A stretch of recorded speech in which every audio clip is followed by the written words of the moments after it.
Friends, कैसे हैं आप सब। तो आज मैं क्लास 12th बायोलॉजी वंशागति तथा विविधता के सिद्धांत चैप्टर नेम है, इसमें मैं आपको प्रभाविता का नियम लॉ ऑफ डोमिनेंस समझाऊंगी। ठीक है, तो आइए देखते हैं लॉ ऑफ डोमिनेंस क्या है।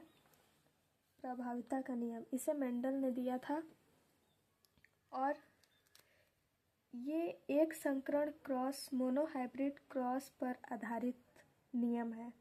ठीक है, तो आइए देखते हैं प्रभाविता का नियम कि जब हम दो प्लांट विपर्यासी लक्षणों वाले दो पादपों को जब हम क्रॉस कराते हैं तो F1 जनरेशन में केवल जो लक्षण अपने आप को प्रदर्शित करता है वो कैसा लक्षण है? प्रभावी लक्षण है, बेसिकली डोमिनेंट है, और हम इसी को लॉ ऑफ डोमिनेंस बोलते हैं। कहने का मतलब था जो लक्षण अपने आप को F1 जनरेशन में शो करता है वही प्रभावी होता है, उस एक को हम डोमिनेंस एलील बोलते हैं। तो मेंडल ने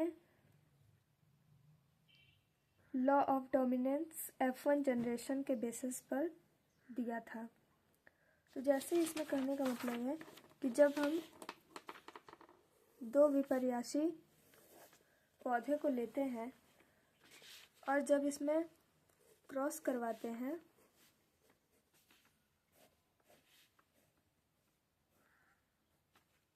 ये है लंबा पौधा, लंबा पौधा, कैपिटल टी, ये है बौना पौधा, स्मॉल टी। जब इसे क्रॉस करवाते हैं तो हम वो होता है कैपिटल टी, स्मॉल टी, फिर capital T, small T, capital T, small T, capital T, small T.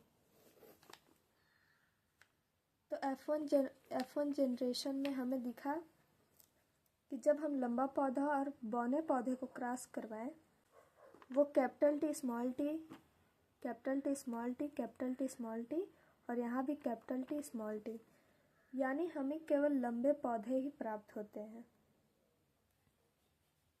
F1 generation में।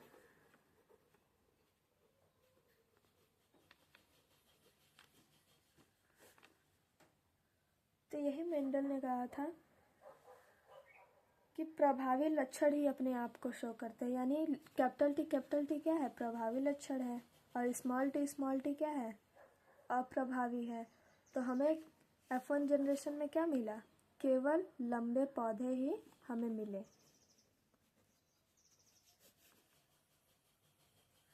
लंबे पौधे मिले, इसमें बौना पौधा नहीं मिला।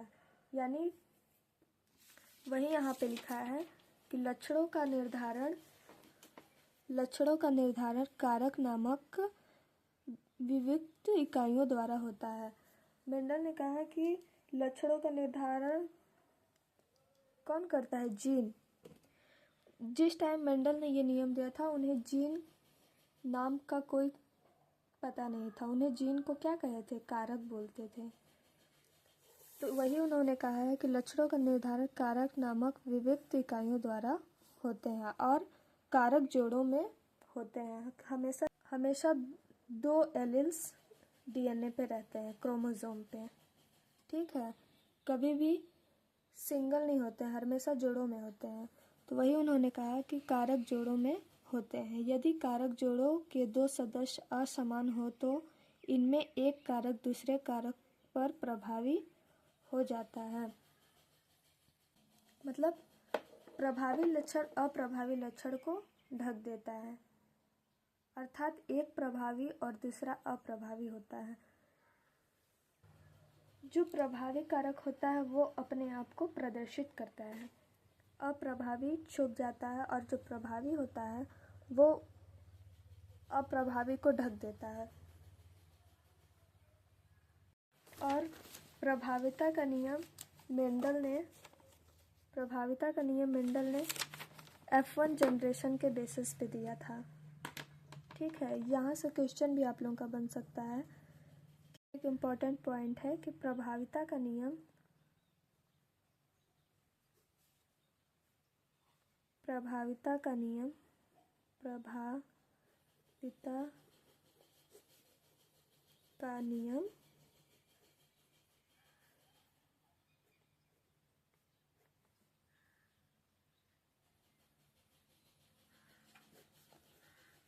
F1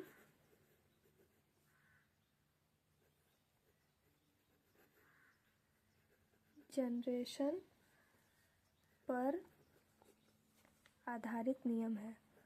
मेंडल ने F1 जनरेशन पर आधारित इस नियम को दिया था।